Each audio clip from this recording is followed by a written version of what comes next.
Hello, everybody. Welcome back to another edition of our new series called New Music from Old Friends, in which we review some new releases from artists that we've been listening to for a while. This one, today, Bob is going to give you his review of Jethro Tull's new album called The Zealot Gene. This album was released on January 28th of 2022. It was on Inside Out Records, and it's the 22nd studio album by Jethro Tull, the first since a 2003 album of holiday music, and the band's first album of original material since 1999. Bob has been a Jethro Tull fan for quite a while, he tells me, so I think he's pretty excited to tell you about this latest entry in the Tull catalog. Take it away, Bobby.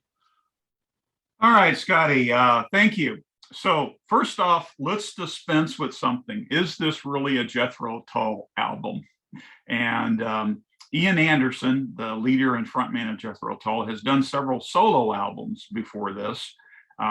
This is an Ian Anderson project that they're calling Jethro Tull. And some of the people on this album have been with him for quite a while now. He's the only person from the original lineup of Jethro Tull left.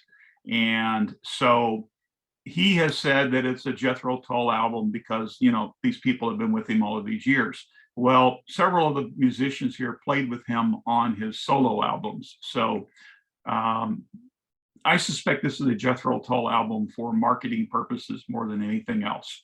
But Jethro Tull is Ian Anderson. Even back in the day with Martin Barre and all the others, on most of the albums, Anderson was the person on the cover. There were only a few, I think, where they had all the band members on the front cover and such. So yes, it's a Jethro Tull album, but it's also an Ian Anderson album. Now, I will say up front, I love this album. I absolutely love it. It's not quite vintage Tull, but it's pretty close. And so I was really excited when it came out, and I've listened through it several times, and I've read other reviews about it and everything. I'm really, really excited about it. So let's start out. It's been a popular album in England. It debuted in the top 10, so it's doing very well over there. I haven't had a chance to check to see how it's doing here in the US. But on Apple Music, when you listen to the album there is a story that comes along with it where they did an interview with Anderson, and he talked about the inspiration behind this album. And when he began working on it, he started thinking about words that describe the human emotion. And he came up with words like love, compassion, and loyalty. And then on the flip side, he came up with anger, rage, jealousy, words like that. And he says he came up with 12 words that gave him inspiration for 12 songs. And he started thinking about his memory of the Bible. So he took biblical stories as a springboard for creating these songs. Now, this is not a gospel album. Okay. And a lot of hardcore Christians would probably fall on their knees and start praying over the sacrilege of this album. Ian Anderson is not a particularly religious person. And this is what he said. Some Christian fanatics will feel I have tweaked their tails. The secular and the unbelieving will think I am reborn as an irksome proselytizer of the faith. And some will hopefully just enjoy the music and not scrutinize too closely. So, and then also on Apple Music, he explains several of the songs on the album and gives the background about, you know, their meaning and how they were created. And I'm going to get into the content of several of my favorite songs on the album. But before I do that, I want to do an overall thing of the music. Okay. This is a sprightly album. It's more acoustic than it is rock. Ian Anderson's flute, you know, flows in and out of the music. There's some minstrel in the gallery style Tull music here. It's not heavy like Aqualung. So it's more toward the acoustic bent. And there are times when I feel like I'm in a Renaissance fair and I should be chewing on a turkey leg and wearing a codpiece to listen to it. So there's classic Tull in here. So there has been some talk about Ian Anderson's voice not being what it used to be. So I went back and I listened to some classic Tull while I was also listening to this. And yeah, his voice is a little thin compared to what it used to be, but it's still adequate for the task. And especially since they went a little bit more acoustic on this. And I think it's still a pleasant voice, and he does a good job with it. His articulation is awesome. You can understand every single word that he sings. The only thing I had to do is he uses some English phrasing in here that sent me to Google to try to see what those meant. But as far as being able to understand the lyrics in his singing, is top notch. The music's light, it's airy, and there is some electric guitar riffs in here. Nothing like you would have found on Aqualung. So if I had two complaints about the album, is one, I would have maybe liked a little bit heavier guitar work and wish his voice was as strong as it used to be, but the man's 74 years old. Okay, so we'll cut him a little slack on that. And the acoustic stuff is probably where he is more in this time of life than he was back in the Aqualung days. So as I said earlier, Anderson used the Bible as a springboard for telling some of these stories in the songs. And so I'm going to get into a few of the songs that I really like. My favorite cut on this album is Mrs. Tibbetts. It's the opening song to the album. And Anderson was inspired by the biblical story of the destruction of the cities of Sodom and Gomorrah. And in that biblical story, Lot and his wife were spared by God from the destruction of those cities. And they were instructed to leave and not turn back to look at what was happening. Well, Lot's wife disobeyed. She turned around to look at the cities being destroyed and turned into a pillar of salt. So he took that and started thinking about what would it be like to turn and look at the mushroom cloud rising up over Hiroshima when the atomic bomb was dropped. So Mrs. Tibbetts is a reference to the mother of Paul Tibbetts, who was the pilot of the Enola Gay, the bomber that dropped the first atomic bomb on Hiroshima. And here's a sample of the lyrics. Don't feel bad about the melting heat, the burning flesh, the soft white cell demise. So very graphic song about, the horrors of war and the bombing of Hiroshima. Mine is the Mountain. Is a very interesting song, and it's a song about God, but it's a take on God that a lot of people don't really want to think about. It's about the angry, vengeful God, the God who seeks retribution, the God that destroys cities, that flooded the entire world, that, killed the firstborn in Egypt. And the lyrics here, I'm no pushover lamb, no gentle provider, vengeance, retribution are my middle names. I can make a cadaver of your women, your firstborn, with a snap of a finger of salt or flame. Then he ends the song with, for I am the Father, the power and the glory, and now for God's sakes, kindly leave me alone.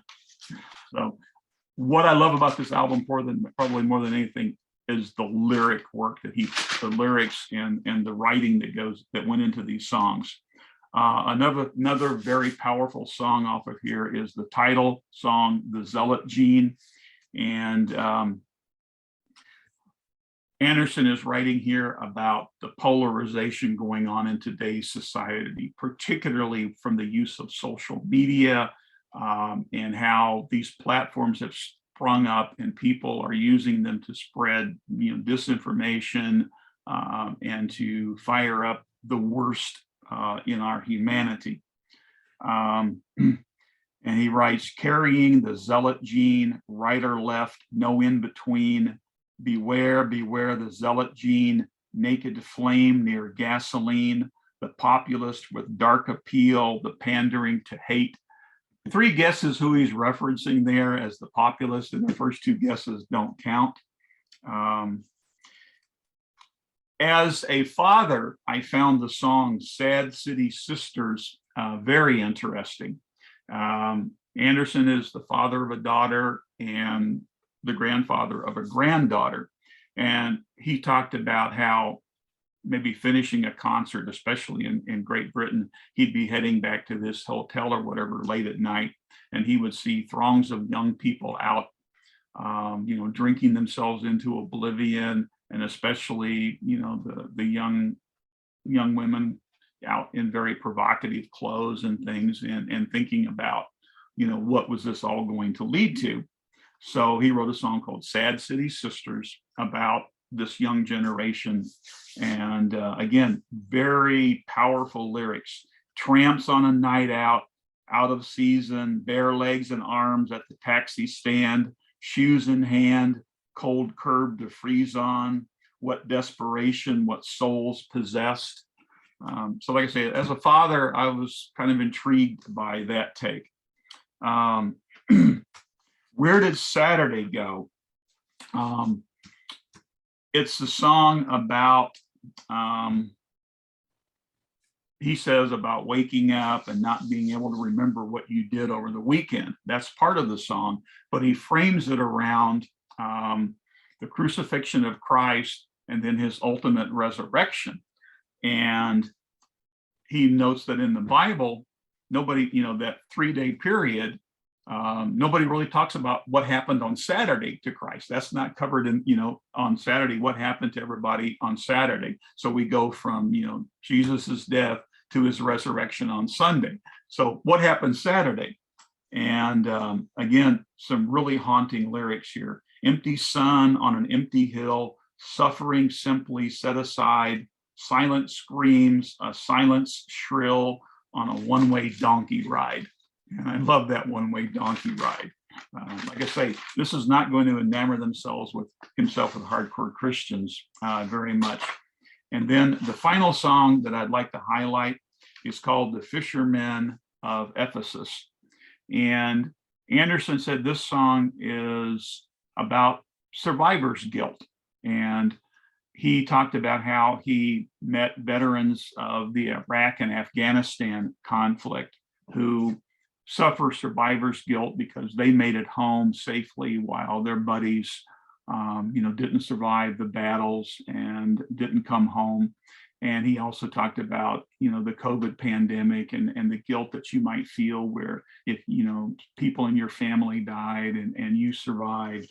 And he mentioned specifically about, that happening prior to the vaccines and such. So he framed this survivor's guilt thing around the apostles, specifically John. And John was the only apostle not to die a martyr's death. All the others died, horrible deaths as martyrs. So he relates, what happened to these biblical disciples. And the lyrics to this, comes to the town of Ephesus to spin the lure and reel them in, cast the line, sets waiting for the telltale nibble to reveal, sings of miracles and fairy tales, of barley loaves and 2 small fish. So again, like I say, this is not something that your typical Christian is probably going to relate to very, very well. I'm not going to get into all 12 songs, but very thought-provoking lyrics, which is one of the strong points, I think, for the album. I give it a great big thumbs up. I really, really love this album, and I think it's worth listening to. And it was very refreshing to see Anderson at age 74 still having original ideas and original thoughts. So anyway, that's my take on this. As I said earlier, I really, really love this album, and I've enjoyed listening to it. And it's one I'm going to keep going back to quite a bit. I'm glad to hear that the old guy still has it in him, huh? I think he does.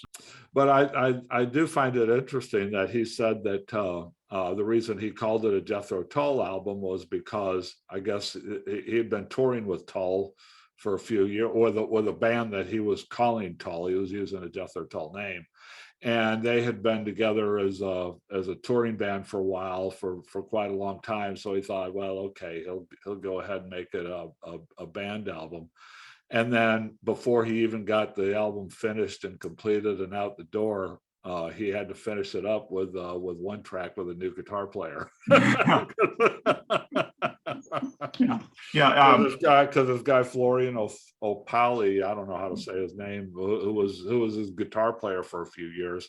He left for whatever reason, and then he had to go out and find a different guitar player to finish up that last track in this album. So I just thought it was just an ironic little story that goes with this whole thing.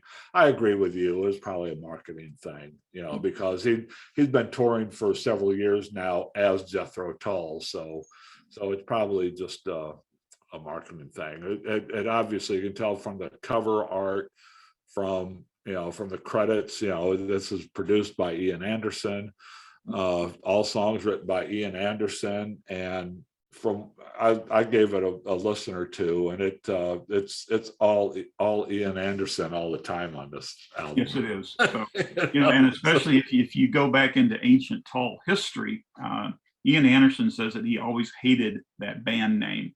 And if I remember correctly, that name was given to them or dumped on them by a manager or something.